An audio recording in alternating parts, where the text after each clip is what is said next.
vous répondre soit textuellement et individuellement si la question n'est pas d'intérêt public. Et si votre question est d'intérêt public, on va la reléguer à Gonzalo pour qu'il puisse répondre verbalement à tous. Merci beaucoup et bon webinaire. OK, donc continuons. Donc maintenant, on va commencer à voir c'est quoi qu'on va recevoir dans le système. Dans le système, on va recevoir deux livrets maintenant, qui sont les livrets de l'instructeur. Maintenant, sont en anglais. Les autres langues sont disponibles sur peu.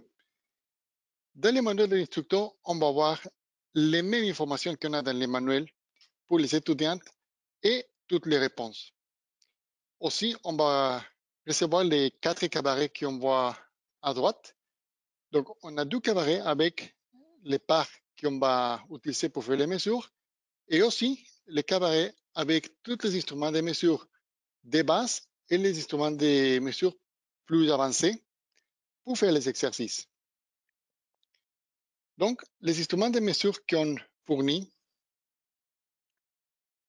il y a des instruments de mesure de base, comme on voit là, les rubans à mesurer, les règles, les transporteurs d'angle et les pièces. Les pièces ont été dessinées avec soin pour qu'ils soient suffisamment compliqués pour prendre les mesures. Même si on l'air facile, le moment qu'on commence à prendre les mesures spécifiques dans des endroits spécifiques, on commence à voir la complexité. C'est là que la valeur du système, ça vient. Le dessin des pièces et les manuels a été fait avec beaucoup d'intérêt pour pouvoir réussir une bonne formation en métrologie. Qu'est-ce qu'on a dans les manuels? Ici, on a un résumé de contenu qu'on va voir dans notre manuel. Donc, on commence pour les rubans à mesurer. Après, on va voir les règles d'ingénieur ou les règles en acier, les transporteurs d'angle, okay, les pieds à coulisses, les gauges de profondeur, les gauges palpeurs et les gauges pour mesurer les filettages des vis. Après, dans l'unité 3, on va parler des dessins techniques. On utilise tout le temps deux systèmes. Ça dépend si les pièces qu'on veut mesurer ou on veut faire le contrôle de qualité, ça vient des marchés européens ou asiatiques ou des marchés américains, ou si la pièce est usinée dans les marchés européens mais est destinée à les marchés américains.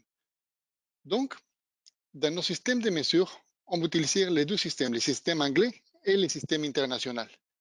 S'il y a quelqu'un qui est bon en métrologie, doit être capable de faire la mesure précise avec les bons instruments dans les deux systèmes et pouvoir donner un avis si une pièce est conforme ou non.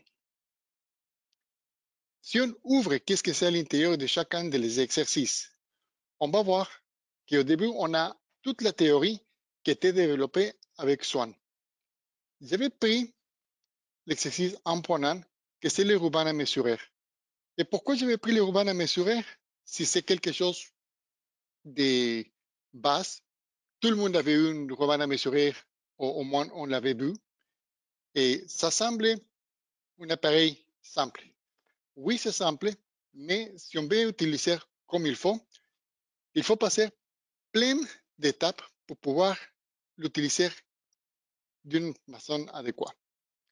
Donc, on va voir comment on peut faire la mesure, comment faire la lecture, une utilisation correcte. C'est quoi les vérifications qu'on doit le faire dans les chantiers ou dans les chambres. Comment prendre les différentes sortes de mesures en se servant de l'urbain. En mesure de largeur, par exemple, les mesures de diamètre des trous ou une mesure entre deux centres de deux trous pour savoir quelle est la distance entre deux centres. Donc, si on voit ici, on passe plus de 25 pages seulement dans la théorie de comment s'en servir correctement de les ruban à mesurer. Si on ouvre déjà un extrait de lait manuel, on voit notre exercice en point un. L'exercice est dessiné pour être fait dans autour de 129 minutes. Et après que l'étudiant avait fait l'exercice, c'est quoi qu'on veut que l'étudiant a appris après faire l'exercice. Donc, va être capable de faire la description d'un ruban, va être capable de lire le ruban à mesurer dans les deux systèmes d'unité, d'écrire quelles sont les directives générales pour avoir une utilisation correcte de le ruban à mesurer, et aussi comment les mesures doivent être faites dans les champs pour pouvoir faire un rapport en établissant si les mesures qui ont été prises sont correctes ou non. Donc, voici, on commence à avoir un petit peu de pages de questionnaires dans les manuels. En première, on voit la description de l'appareil, ses parts. Après, on commence à expliquer c'est quoi qu'on va voir dans toutes les lignes qu'on va voir dans les rubans, les divisions sont dans quelle unité, combien de divisions entre les unités principales, comment les lire. Les crochets, ça sert à quoi? Pourquoi les crochets bougent? Il y a des rivets dans les crochets, mais les crochets bougent tout le temps. J'avais vu des gens qui ont donné des coupes de marteau pour fermer les rivets. Après, on continue dans la théorie et on explique comment faire une mesure. Mettons, si on a la pièce qu'on voit dans les dessins qui c'est à gauche, si on veut utiliser le côté externe ou le côté interne, c'est là que le crochet entre en fonction. Donc, le crochet va faire son travail et là, on va expliquer comment le crochet fait son travail. Après, on arrive à la partie dans laquelle on va faire l'exercice des labs. Donc, on va présenter la pièce qui va être, dans ce cas, mesurée. On donne quelques directives générales de certaines positions spéciales qu'on a besoin de l'utiliser comme référence pour pouvoir prendre les autres mesures qui vont être requises. Et on commence à développer l'exercice. Tous les exercices sont faits étape par étape, sont numérotés. Et dans le manuel de le professeur, on voit qu'il y a des textes en rouge. Tous les textes en rouge sont les réponses.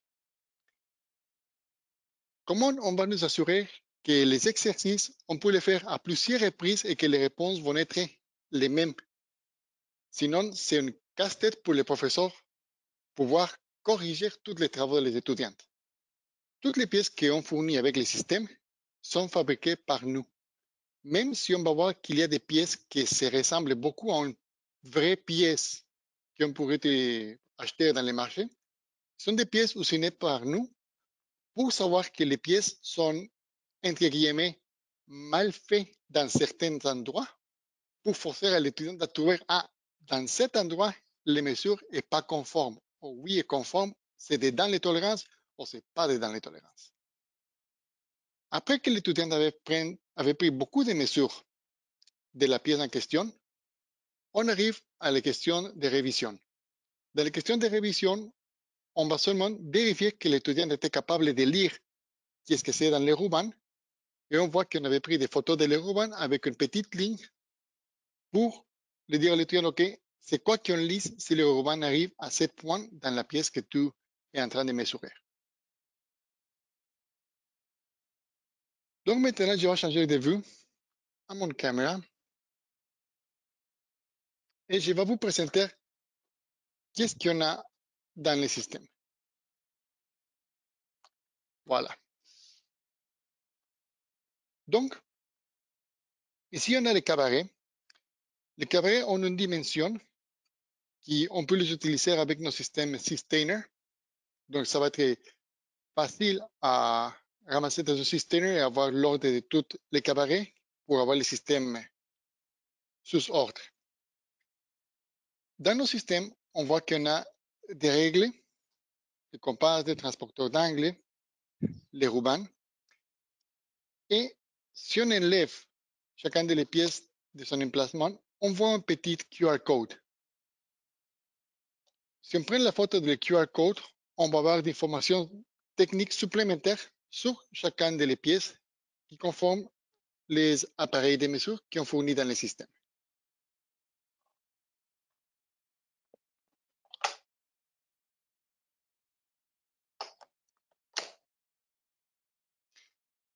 Donc, voici le cabaret A avec les pièces qu'on va utiliser pour l'exercice qu'on est en train de décrire.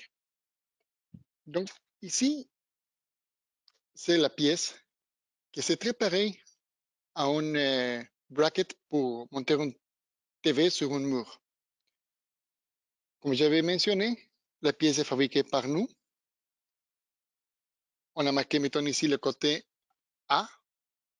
Donc, l'étudiant va savoir de quel côté on va commencer à prendre toutes les mesures. On voit qu'il y a des endroits qui ça semble droite. Mais oui, droite, si on les voit maintenant, mais si on commence à mesurer, ça, ça va révéler qu'il y a des endroits qui ne sont pas dans la vraie géométrie qu'on pense. Donc, je vais faire maintenant mon picture-in-picture. Et ici, on a, dans le livre, on a la pièce. Et à côté, on a les dessins techniques qui nous montrent tous les endroits où les étudiants doivent prendre les mesures de la pièce. On va indiquer chacune des mesures, mais je vais attirer votre attention dans les dessins. Est-ce que tu peux l'agrandir? OK. Donc, dans les dessins techniques, on va expliquer comment lire les cartouches, comment lire toutes les mesures qu'on a dans les dessins. Mais ici, on voit une erreur. Normalement, dans un dessin technique, on aura un seul système de mesure. Mais si on voit, non, on a 160 mm et en dessous, on a 3 pouces, 3 quarts. Donc, oui, c'est quelque chose qu'on ne trouvera pas dans un dessin normal, mais on veut forcer les étudiants à prendre les mesures dans les deux systèmes à la fois pour qu'eux deviennent bons et assez agiles dans les deux systèmes. Comme vous voyez, on a mis beaucoup de soins dans les dessins de la pièce et les endroits où on veut mettre et utiliser nos instruments. La pièce est suffisamment compliquée pour forcer l'étudiant à apprendre différentes sortes de mesures avec des contraintes de géométrie que la pièce va présenter.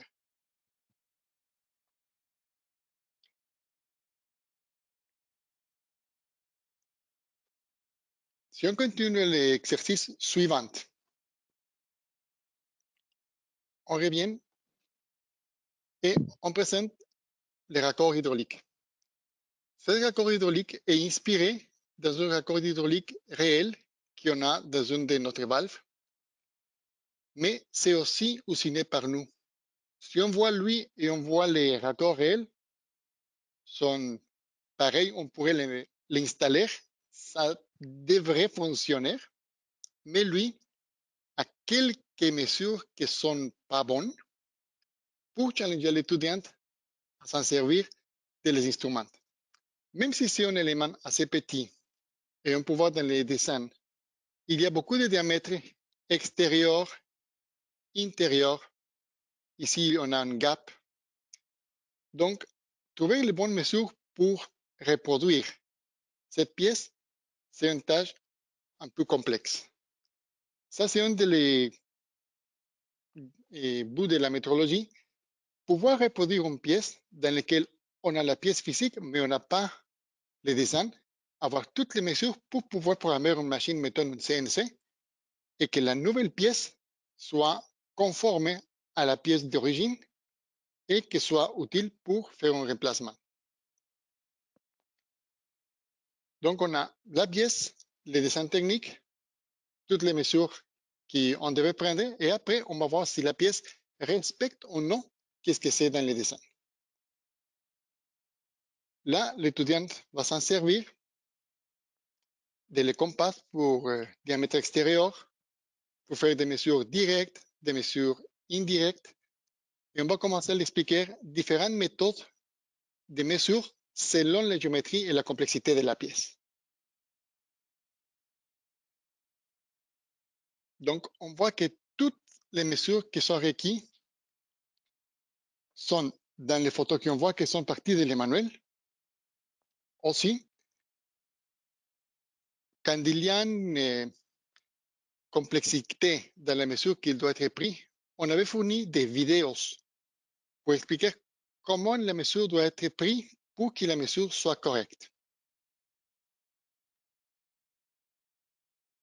OK. Jusqu'à ce point, est-ce qu'on a des questions? Non, Gonzalo, aucune question jusqu'à maintenant. Donc, tout semble clair. N'hésitez pas à poser vos questions dans la boîte de questions, encore une fois. On est là pour vous donner le maximum d'informations. Tu peux continuer. Parfait. Donc, voici les cintres à poutrelles. Ici au Canada, nos maisons sont faites en bois. Donc, les cintres à poutrelles, c'est mettons un appareil qu'on a dans toutes nos maisons et c'est assez commun ici. Donc, le vrai est fait d'un métal légèrement mince et par son utilisation, les tolérances sont pas trop strictes. Mais sa géométrie nous semblait très intéressante. Donc, on avait recréé les mêmes pièces, mais avec un métal beaucoup plus épais, d'une qualité différente, parce que la géométrie, c'est très intéressant pour prendre différentes mesures d'angle et différentes mesures qui sont reliées les unes à les autres. Et il y a, comme par exemple ici, on voit les trous, les angles, les positions des trous doivent être bien établies pour que la pièce soit fonctionnelle. Donc ici, on voit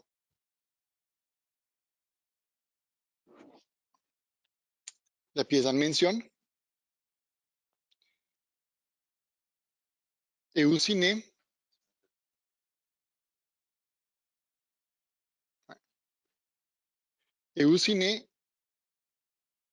avec les métal pliés. Donc, tous les angles qu'on a ici, oui, sont des angles de 90 degrés, mais le problème, c'est comme on a la partie ronde, sont difficiles à mesurer parce que la partie ronde de la même pièce nous empêche de mettre, mettons, une règle, une ruban à mesurer. Donc là, on voit que la vraie pièce, c'est beaucoup plus difficile à mesurer que la pièce qui est dessinée.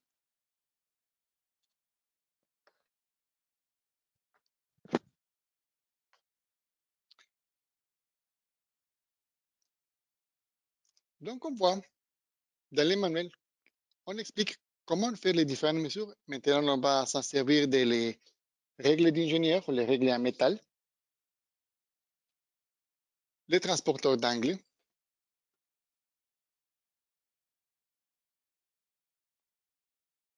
et on passe à l'exercice suivant.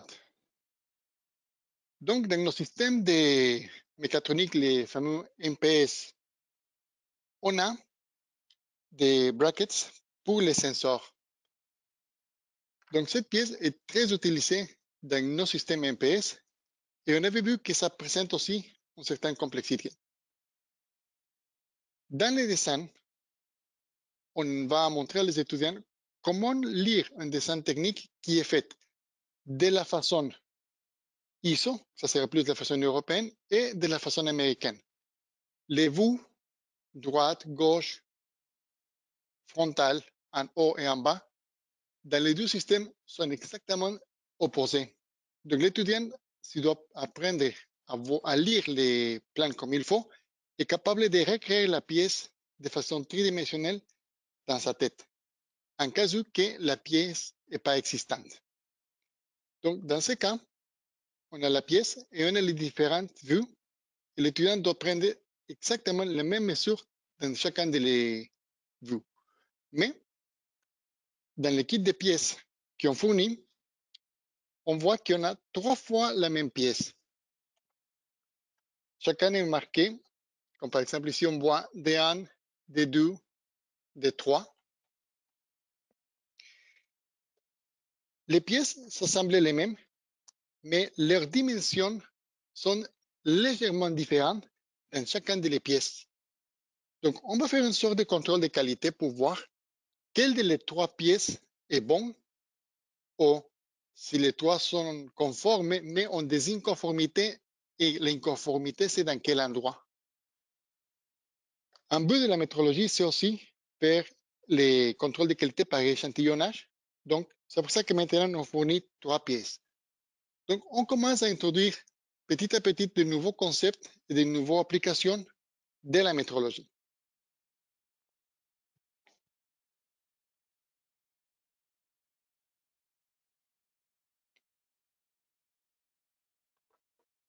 Okay.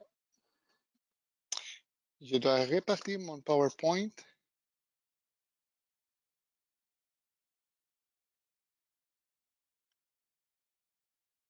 Là, le PowerPoint est réparti. Voilà. Désolé, on a des petites glitches techniques causées par Windows.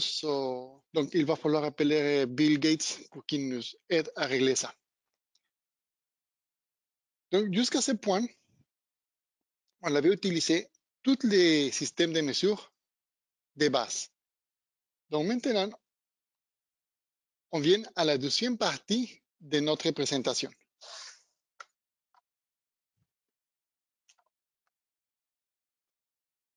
Ici, on voit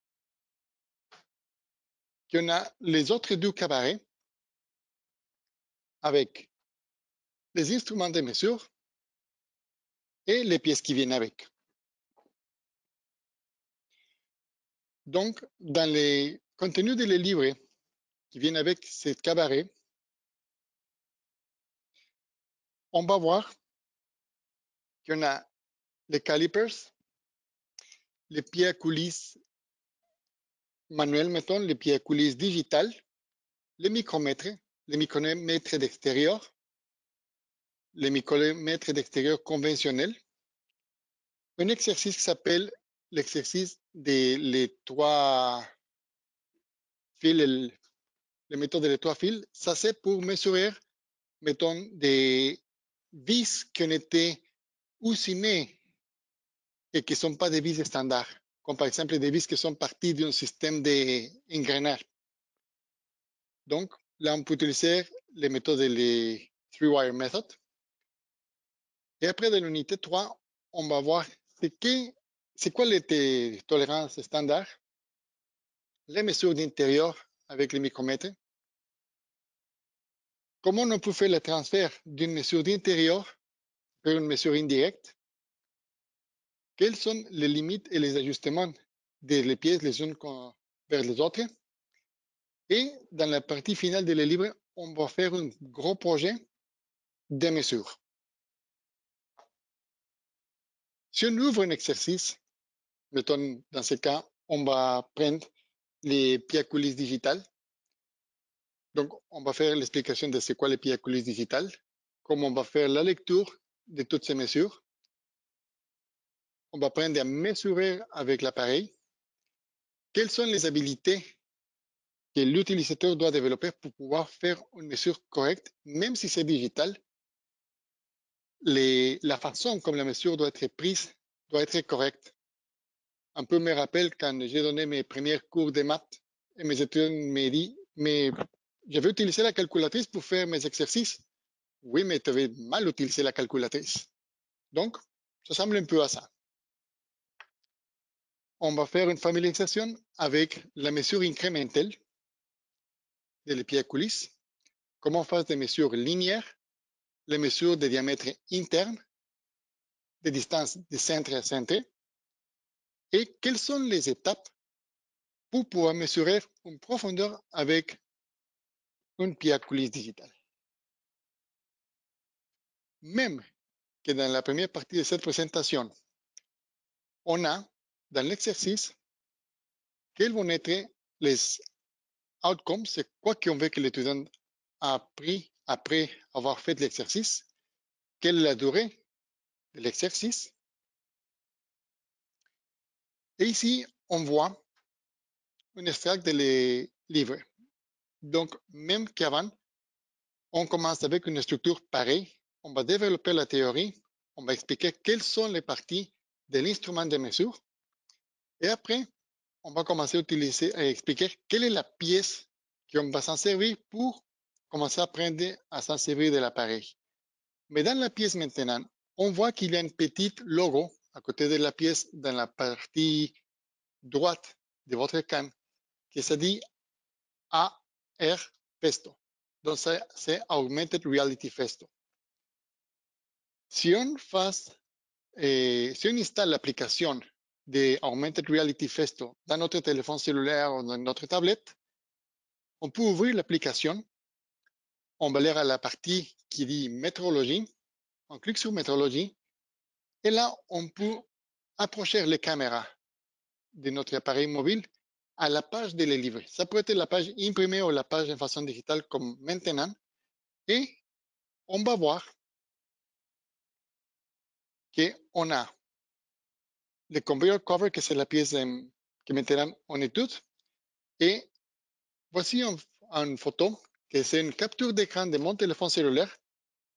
Et comme on voit, j'étais capable d'essayer de prendre la pièce qui est dans les airs. Si je bouge mon téléphone cellulaire, je vais être capable de voir la pièce par tous ses côtés. Donc, l'étudiant, même s'il est en train de préparer ses cours à la maison et n'a pas les matériaux physiques, les pièces, les instruments de mesure, est capable de voir exactement c'est quoi qu'il lui va recevoir comme matériel dans le laboratoire.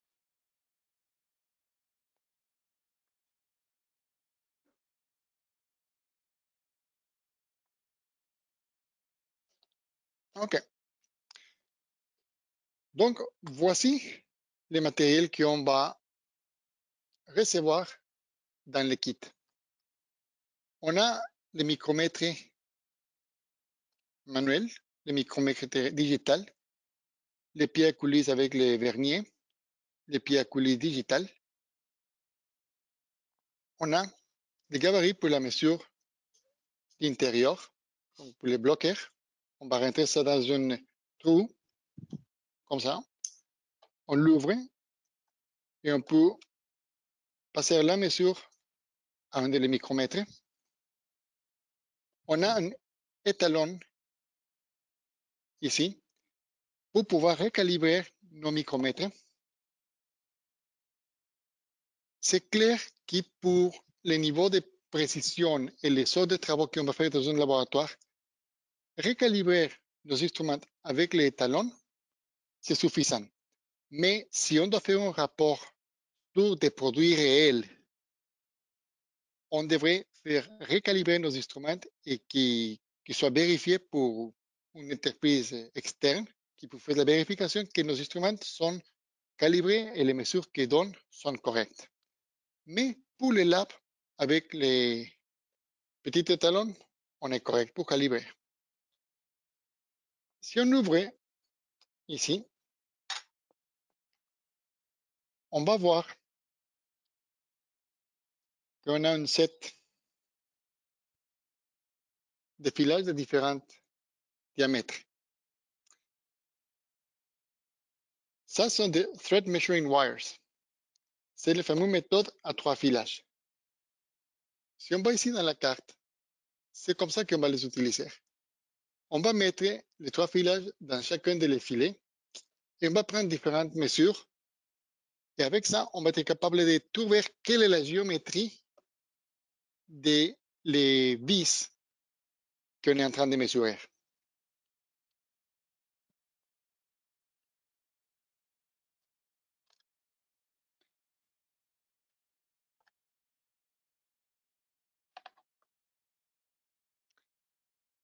OK, donc on arrive maintenant à les pièces.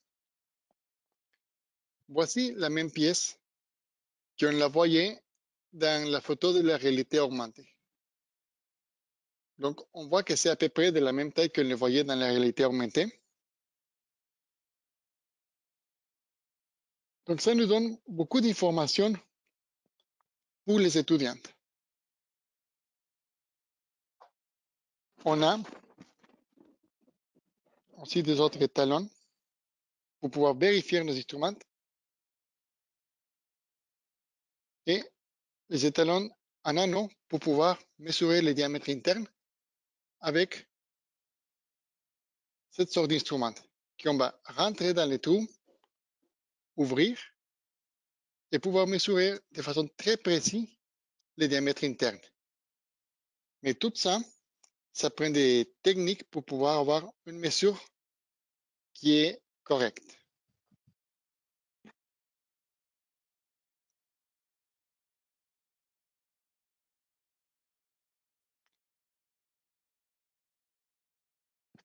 OK.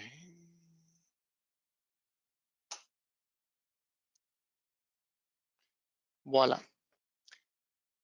Donc, maintenant, on va rentrer le concept de tolérance. Cette couvercle de conveyor, maintenant, c'est une pièce qui va avoir des autres pièces qui tournent à l'intérieur. Donc, les tolérances maintenant sont beaucoup plus précises. Donc, la pièce va être mesurée et on commence à trouver de différents angles, de différents radius et le diamètre doit être très, très précis pour voir que la pièce est conforme ou non. Donc, on continue dans le même concept. On présente les instruments de mesure, on explique comment ça servir de les instruments de mesure et après, on va faire un exercice avec une pièce qui va présenter les défis qui vont mettre en valeur toute la partie qui a été apprise dans la théorie.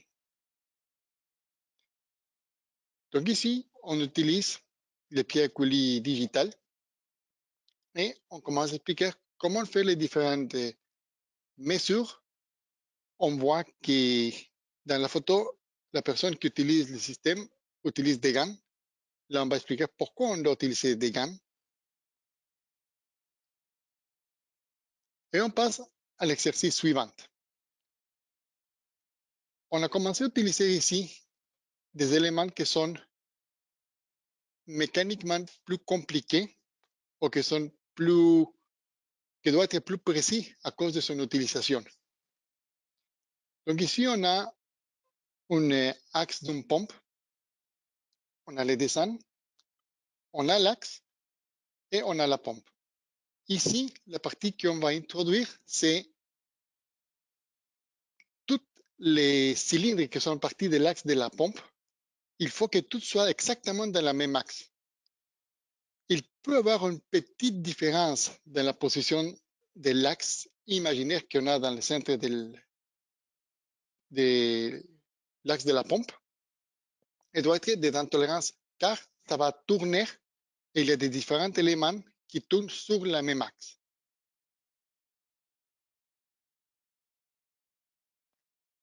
Aussi, un locating pin. Donc, ici, on va voir différentes mesures d'angle, par exemple.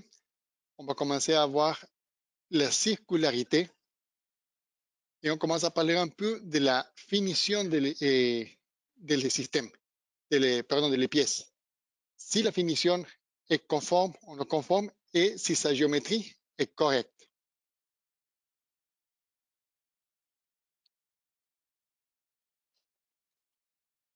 La pièce suivante, ça va être un étrait de frein. Cette pièce était inspirée dans un étrait de frein Shimano pour vélo. Donc, c'est une pièce qui, à l'origine, va être sous pression. Il va avoir un piston qui doit bouger à l'intérieur. Donc, les tolérances et des formes et des dimensions sont différentes. Donc, on avait dessiné les pièces pour qu'ils ressemblent à les pièces originales Shimano. Il y a quelques différences, bien sûr, pour les rendre plus didactiques pour la partie de la mesure. On montre le dessin et la pièce. Et ici, on va appliquer des autres méthodes de mesure et des autres techniques. Donc, jusqu'à cette partie, on avait fini la partie 1 de notre agenda. Maintenant, je vais changer mes cabarets et j'écoute vos questions.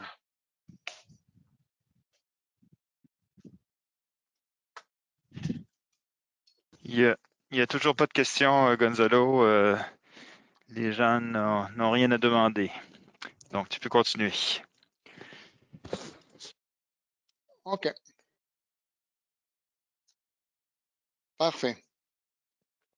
Donc, ça a été la partie de la métrologie des bases, la métrie dimensionnelle des bases. Maintenant, on va commencer la partie de métrologie dimensionnelle avancée. On ne sait pas si ça va être le nom final des systèmes qu'on vous présente aujourd'hui, mais ça semble que ça va être ça. C'est quoi qu'on va recevoir dans le système? Dans le même concept, on va voir un livret pour l'instructeur, maintenant en anglais, avec toutes les réponses. Les livres pour les étudiants sont disponibles en format digital dans plusieurs langues.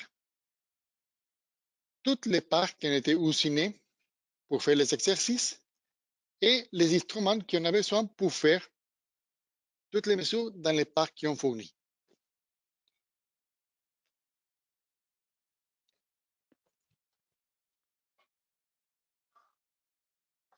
Donc, voici qu'est-ce qu'on a dans le système. On a parti des instruments de précision, une barre des blocs en V, les supports pour les blocs en B, un cadran palpeur, des pieds qu'on peut les changer son hauteur pour stabiliser une pièce qu'on veut mesurer, une base, c'est une base magnétique ou aussi on peut l'utiliser sans la partie magnétique.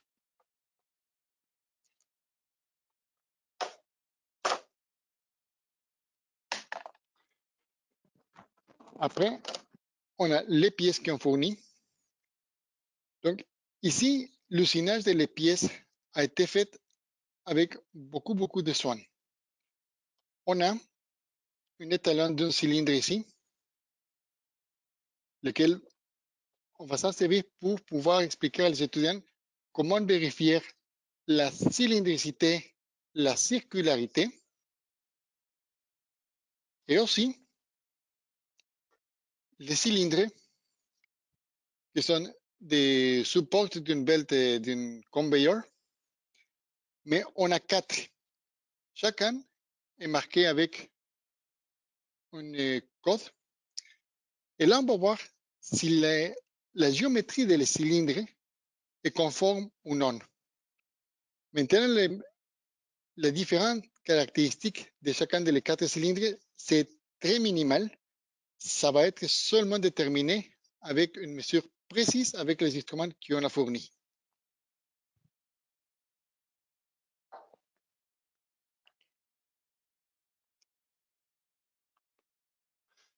Donc, pourquoi maintenant c'est intéressant la partie de les tolérances et les dimensionnements géométriques?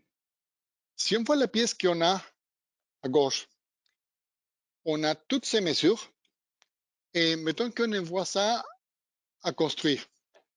Et quelqu'un nous donne comme résultat la pièce qu'on a au milieu. Toutes les mesures sont correctes. Donc, il n'y a pas vraiment une raison pour laquelle on pourrait dire que la pièce est non conforme. Toutes les mesures sont correctes. La pièce devrait être acceptée. Mais si on voit à droite, là, on voit qu'on avait mis les mesures de la pièce plus une tolérance géométrique. Ça nous dit qu'à partir de le bas de la pièce, que c'est notre surface de référence, toutes les autres surfaces devraient être perpendiculaires. Et on avait mis une très légère tolérance. Donc, oui, on accepte un petit angle et qui soit très près de la perpendicularirité idéale. Donc là, on a une pièce qui c'est avec ses bonnes dimensions et sa bonne géométrie. Donc, la façon qu'on procède pour déterminer ça, c'est qu'on veut créer deux pièces identiques imaginaires, une légèrement plus grande et une légèrement plus petite. Et si nos pièces réelles, ça rentre entre les deux pièces idéales de son maximum et son minimum, là, on va dire que la pièce est dedans les tolérances et la pièce est conforme. Donc, on peut voir qu'il soit droite, qu'il soit flat, que le cylindre soit vraiment un cylindre, que sa circularité, que les trous, oui, soient les plus rondes possibles, même si on les voit à l'œil qui sont rondes, ne sont pas vraiment rondes. Et aussi, par exemple, dans la partie des straightness qu'on voit dans la deuxième ligne, si on a un cylindre qu'on veut l'introduire dans un trou cylindrique, ça peut être que le diamètre de les deux soit correct, mais si le cylindre externe est un peu plié, on pourra le faire entrer seulement une partie et après, ça va se coincer. Donc, être sûr que la géométrie totale de la pièce est conforme. Donc, si on voit comment on va faire un exercice, la structure de le livre, c'est la même que les structures antérieures, donc c'est pour ça que je ne les présente pas. Et bien sûr, les montages maintenant sont beaucoup plus complexes. Donc là, on voit qu'en s'en servant de la barre à scène et les blocs étalons, on avait recréé l'angle qu'on veut vérifier. On a mis notre pièce sur les barres à scène pour compenser l'angle qu'on avait recréé avec notre barre à scène et on utilise notre palpeur pour vérifier si la surface qu'on voit à droite, c'est parallèle à la surface de référence, qui dans ce cas, c'est les marbres. Si nos palpeurs ne bougent pas, donc les deux surfaces sont parallèles, donc ça veut dire que l'angle est parallèle à l'angle recréé par la barre à scène. Comme on voit, là, c'est une technique beaucoup plus compliquée. Le montage est beaucoup plus compliqué, mais on fournit toutes les pièces et toutes les explications et aussi les vidéos pour que l'étudiant soit capable de faire un travail de qualité. Peut-être nous faire une petite démonstration avec cet appareil de très grande précision, Gonzalo. Oui. Et en passant, la plaque de marbre que vous voyez sous la surface est aussi fournie dans la trousse, dans l'ensemble didactique qu'on vous fournit. Donc, ça, c'est peut-être pas nécessaire de la montrer, là, mais Bloc étalon.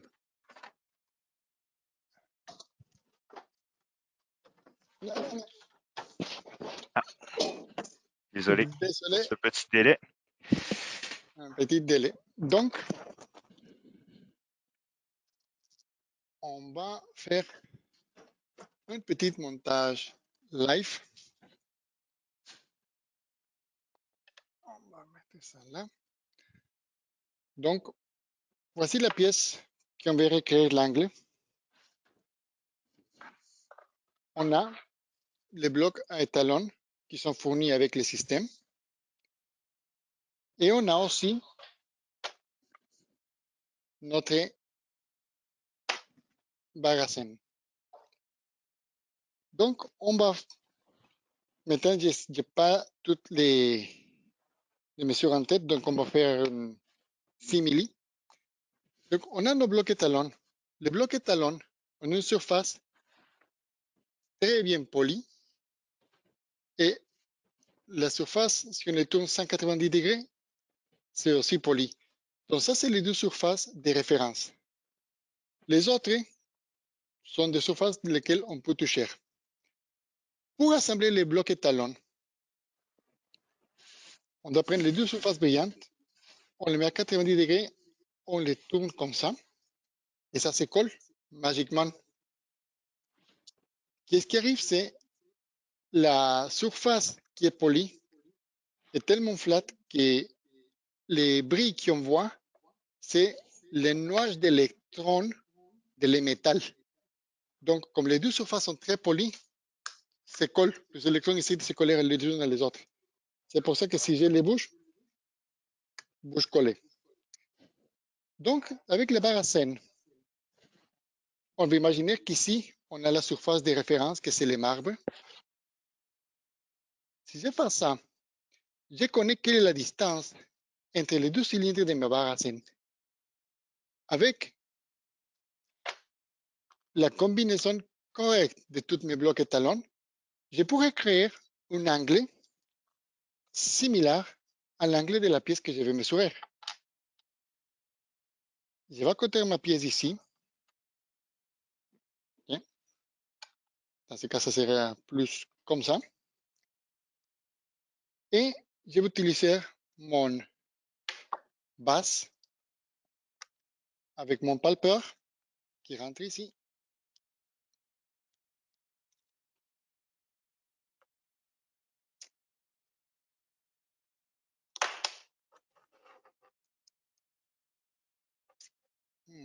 Sans l'attacher réellement, peut-être juste monter. Ouais. Donc, il faut l'attacher ici. Et après, on va le faire bouger en touchant cette surface. Donc, si on le fait bouger, on voit qu'une légère pression fait bouger l'aiguille beaucoup. Quand la surface est plate, l'aiguille va bouger à peine. Donc là, on va savoir que cette surface, dans ce cas qui est ici, cette surface est parallèle à la surface de référence. Donc là, l'angle qu'on avait recréé avec la barre à scène, c'est l'angle qu'on cherche. Et c'est un angle correct.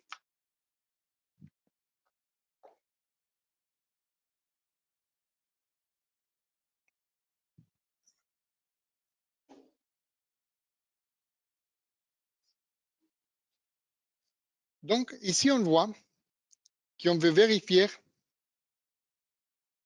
cette pièce. Cette pièce, c'est un séparateur. Donc, je vais faire une picture-in-picture. Mettre le picture-in-picture. Parfait. Donc ici, on a un séparateur. C'est clair qu'on a besoin que cette surface et cette surface soient complètement parallèles. Mais quand c'est usiné, il y a 4 surfaces ici qui doivent être exactement dans le même plan. Si on les teste avec la table maintenant, on pourrait penser qu'elles sont à la même hauteur. Mais si on les mesure déjà avec l'instrument, comme on voit dans l'image, là, on va voir qu'une des 4 n'est pas conforme. On ne sait pas si c'est plus haut ou plus bas, mais pas conforme. Pour faire ça, il y a deux méthodes. L'une, on peut avoir le palpeur et bouger la pièce. Et l'autre, c'est que la pièce est stable et on bouge les mécanismes dans lesquels le palpeur est monté. Ça dépend des types de pièces et les types de mesures. On peut utiliser l'une ou l'autre méthode. Tout ça est expliqué en détail dans nos manuels.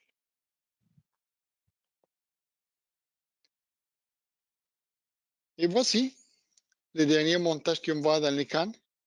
C'est la vérification de la circularité des cylindres et de la cylindricité en s'assemblant d'un bloc B comme surface de référence. Donc là, si on passe encore à la caméra,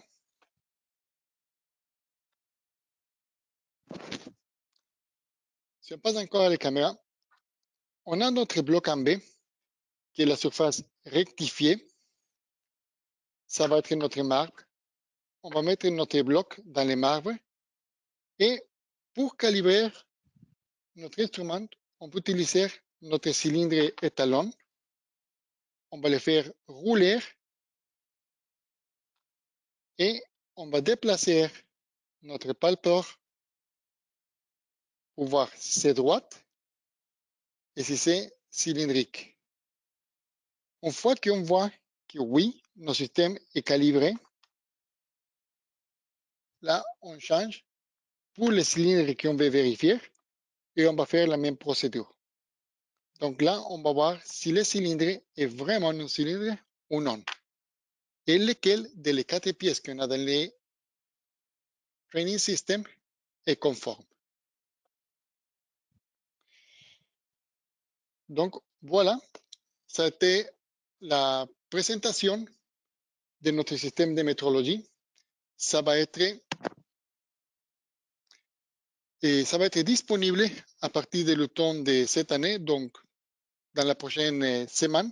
J'espère que ça va être publié dans la page web Festo. S'il vous plaît, s'il y a des questions, maintenant c'est le bon temps de poser toutes les questions. Merci de votre attention. Toujours pas de questions pour l'instant, Gonzalo. Peut-être un petit mot sur Festo Helix, si tu veux le Oui, présenter. je vais le monter Festo Helix. Donc, Festo Helix, c'est notre nouvelle plateforme éducative en ligne qui va permettre aux enseignants de partout dans le monde de se relier et d'être reliés entre eux, de pouvoir partager des idées de laboratoire, des nouveaux exercices en ligne. Donc, c'est une plateforme de collaboration, mais d'abord et avant tout, c'est une plateforme qui va pouvoir donner accès aux gens qui s'enregistrent à l'ensemble de notre contenu didactique. Donc, tous les manuels vont éventuellement être disponibles sur cette plateforme pour tous nos systèmes didactiques. Pour l'instant, on est en pleine transition. On est en train de faire l'importation de tous nos manuels en format électronique, en format numérique sur la plateforme. Il y en a déjà plusieurs de disponibles et au cours des mois qui viennent, il va y en avoir de plus en plus. Donc, on va vous montrer maintenant l'interface et le contenu qu'on peut retrouver sur cette plateforme. La plateforme va aussi offrir un système de gestion de cours, donc un Learning Management System, un LMS, qui va permettre aux enseignants de gérer l'ensemble de leur classe, tous les élèves, assigner des travaux, faire le suivi des notes. Donc, c'est maintenant ce qu'on va voir sur l'ordinateur de Gonzalo. Voilà. Donc, voilà, on a ici Festo Helix. Je vais copier l'adresse pour vous rendre à la page d'enregistrement dans la boîte de chat. Donc, vous pourrez copier l'adresse de la boîte de chat. Donc, dans Festo Helix, on va voir plein de cours, plein de contenus qui sont faits par Festo, mais aussi il y a plein de contenus que vous pouvez vous recréer vous-même. Car ici, on a des nuggets qu'on appelle. Donc, des nuggets, ça va être une capsule de contenu. Donc, avec les regroupements de capsules de contenu, vous pouvez créer facilement de nouveaux contenus à partir de les capsules ou faire votre contenu en mode capsule et l'intégrer. Donc, faire de nouveaux cours, c'est vraiment facile. Ici aussi, vous pouvez faire l'administration de vos étudiants, vos cours, tous les groupes que vous gérez. Donc, sur une plateforme, on vous invite à lire un petit peu sur Festo Helix. Aussi, les cours de métrologie que je viens de vous montrer, c'est déjà sur Festo Helix. Donc, c'est très facile de faire l'éducation à distance maintenant avec la plateforme et les matériaux qu'on vous fournit. Parfait, merci. Alors, encore une fois, ne vous gênez pas. Ah, il y a une question qui vient de rentrer. Oui, alors, oui, évidemment, excusez-nous, on est tellement habitué à faire les présentations en anglais de partout dans le monde qu'on oublie qu'on a une interface francophone aussi. Donc, vous pouvez voir qu'en haut à droite, c'est possible de changer la langue de la plateforme au français, à l'espagnol, à l'allemand et au russe. Donc, vous pouvez avoir la plateforme en français. Par contre, soyez conscients que ça ne veut pas dire que nécessairement tous les cours vont apparaître en français. Les cours qui existent en français vont s'afficher, évidemment, mais ce ne sont malheureusement pas encore tous les cours qui sont disponibles en français. Mais on travaille très fortement là, à la traduction de tout notre contenu vers le français aussi. Donc, voilà pour ce qui est de ça.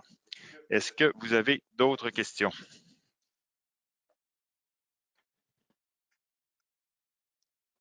Donc, on vous invite à consulter la liste de nos webinaires à venir. Donc, au cours des prochaines semaines jusqu'au mois de décembre, on va avoir régulièrement, toutes les 2 semaines, un nouveau sujet qui va être présenté qui utilise un de nos systèmes didactiques pour l'enseignement. Donc, on vous encourage à vous inscrire à ces autres webinaires. On vous invite aussi à nous poser toutes questions. Si vous avez d'autres questions qui vous viennent suite au webinaire, à nous les envoyer à l'adresse qui apparaissait dans le lien d'invitation d'enregistrer au webinaire. Vous pouvez nous communiquer toutes vos questions par là. Finalement, qu'est-ce que je voulais vous dire en dernier lieu?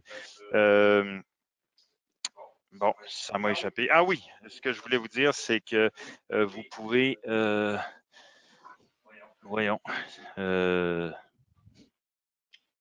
Désolé. Non, c'est bon. Alors, on va conclure là-dessus. Je voulais vous remercier d'avoir été avec nous et puis donc vous inviter à vous enregistrer dans nos prochains webinaires. À la prochaine et merci Gonzalo pour cette présentation. Merci beaucoup pour avoir assisté à ce webinaire. Je vous souhaite un bon fin de semaine et on se voit la prochaine. Bye bye.